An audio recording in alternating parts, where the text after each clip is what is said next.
The lack of a principal gun with sufficient penetrating ability to knock out the German opponent has cost us more tanks, and skilled men to man more tanks, than any failure of our crews, not to mention the heartbreak and sense of defeat I and other men have felt when we see 25 or even many more of our rounds fired, and they ricochet off the enemy attackers. To be finally hit once, and we climb from and leave a burning, blackened and now useless pile of scrap iron. It would yet have been a tank had it mounted a gun.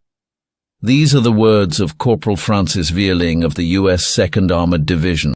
The argument about the effectiveness of the M4 Sherman tank in World War II is a contentious, often heated subject. Let's take a look at the Sherman. Is its reputation unwarranted?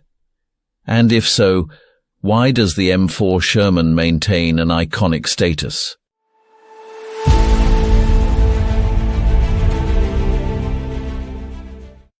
The M4 Sherman was undoubtedly a sound design, characterized by its ease of mass production, straightforward maintenance, efficient transportability, versatility in various roles, and consistent mechanical reliability. However, when evaluated against the three fundamental metrics for tank effectiveness, firepower, armor protection, and mobility, it underperformed in both firepower and armor.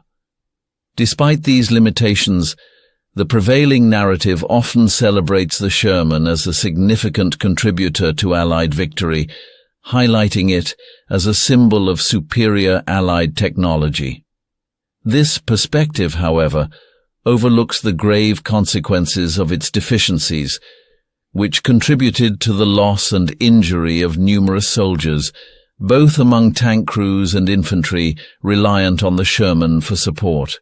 Interestingly, the Sherman managed to maintain a remarkably positive reputation post-war, an instance where its sheer abundance and the strategic advantages it provided seemed to overshadow the areas where it was outmatched.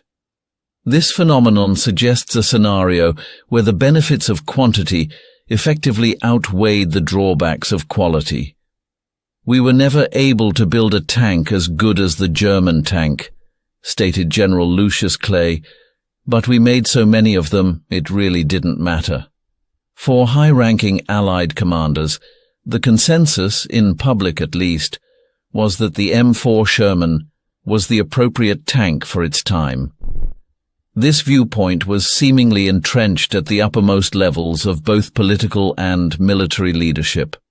British General Bernard Montgomery confidently declared, "We have nothing to fear from Tiger and Panther tanks," despite the widespread anxiety among Allied troops known as the Tiger Terror during the 1944 Normandy campaign.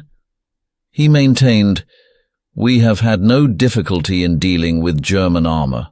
This stance was further reinforced during the German Ardennes offensive, which brought the limitations of the Sherman into public debate. Despite the growing scrutiny, General Lewin Campbell, the U.S. Army's Chief of Ordnance, staunchly defended American military equipment.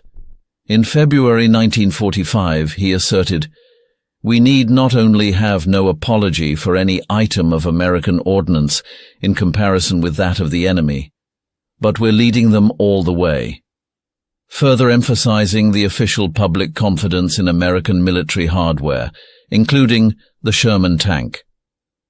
But this public confidence was lost down the ranks. At the Aberdeen Proving Ground, Colonel George Jarrett, a highly regarded ordnance expert in the U.S. Army, frequently faced criticism for his unwillingness to conform to the official narrative and mislead the press regarding the comparative effectiveness of American tanks against their German counterparts. In private, he expressed strong reservations about the Army bureaucracy's tendency to avoid confronting harsh realities about tank performance. He criticized what he perceived as a persistent denial of facts, despite what he referred to as a continuous campaign of misleading propaganda. For Colonel Jarrett, the issue was clear.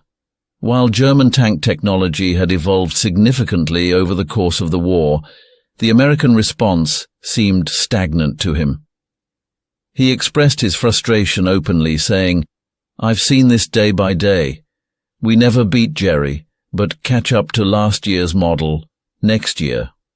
This sentiment underscored his belief that the U.S. efforts in tank development were consistently a step behind the advancements made by their German adversaries. But while not an official strategy, the simple attrition of numbers was on the Sherman side. The Sherman was produced in numbers over 50,000, while the Tiger around 1,300 and the Panther around 6,000. Most of these Tigers and Panthers were destined for the Russian front, and of those German tanks maybe 800 were operational at one time. The Sherman was easy to build, easy to drive, easy to maintain, easy to transport and easy to repair, whereas the Tiger and Panther were a nightmare. They were insanely expensive to build, over-engineered, difficult to transport, and so difficult to repair when damaged in the field. They were often scuttled rather than recovered. Thus, with the introduction of the Sherman, the three fundamental metrics for tank effectiveness became 5: firepower, armor protection, mobility, and now numbers and reliability. And it is here where the Sherman outperformed the German tanks. It might not have the glory associated with a sophisticated, high-powered war machine, but the Sherman was a welcome addition to the war for the infantry, who relied on its ability to take out soft targets, and a poignant reminder that in war, numbers often equates to superiority.